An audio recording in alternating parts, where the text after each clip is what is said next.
Game is trying to impress the woman. It's like you're saying, hey, let's play a game of pickup basketball.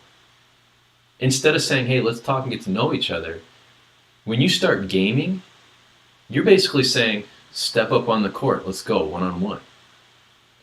Now, what you're really competing with, though, is what you think her idea of an attractive man is. And you're competing with that guy, who, by the way, if he is real, he's only in her mind.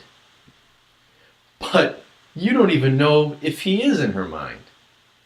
So you've invented this man that you're supposed to be like, and you've projected him into her mind, imagining all this, by the way. None of it might be even real. There's two levels of unreality here. Well, three, because the first level is you've made up this person based on ideas. Four levels of reality, now that I think about it.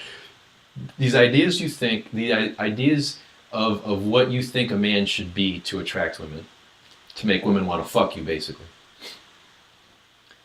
You've turned those ideas into this guy who's probably like a conglomeration of James Bond and guys you went to high school with and all kinds of messy shit. You've taken that guy who's your mind, who's based on illusions, on misnomers, right? And then you've projected him into her mind, and now you're competing with him.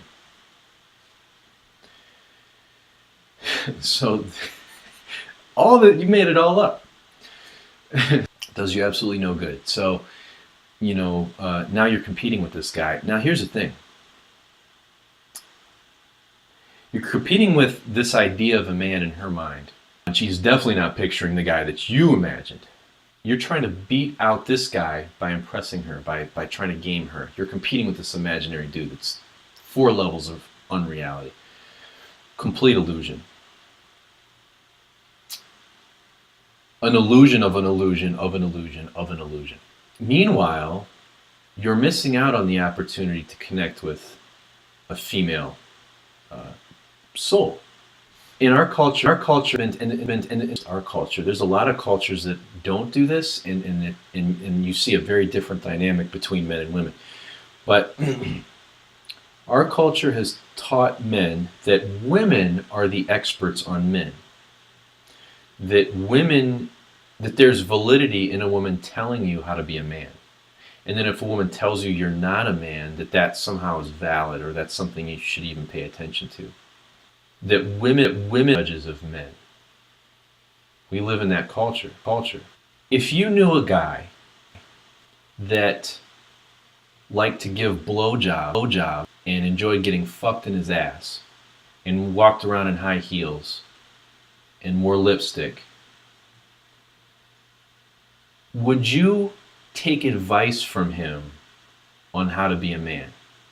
I'm not talking about homophobia or being biased against homosexuals. I'm not even talking about homosexuality. I'm just saying a male who likes to take dick, would you, that's a funny thing to say, but would that be the guy you go to for instructions on how to live your life? And yet, women to be the judges of men. We look to a person who, if you got in a fight, would not have your back because they physically couldn't. We look to someone who can make a baby inside them, which is totally foreign to a male experience. We look at someone who likes a dick shoved in their mouth, in their vagina. That's a good feeling to them. That's your expert on how to be a man? No. That doesn't mean that there's no value in feedback that a woman can give you. And you should definitely listen to women, and I'm going to tell you how to listen to women and how to understand women. But your source of information and authority should come from you. Not even from other guys. From you.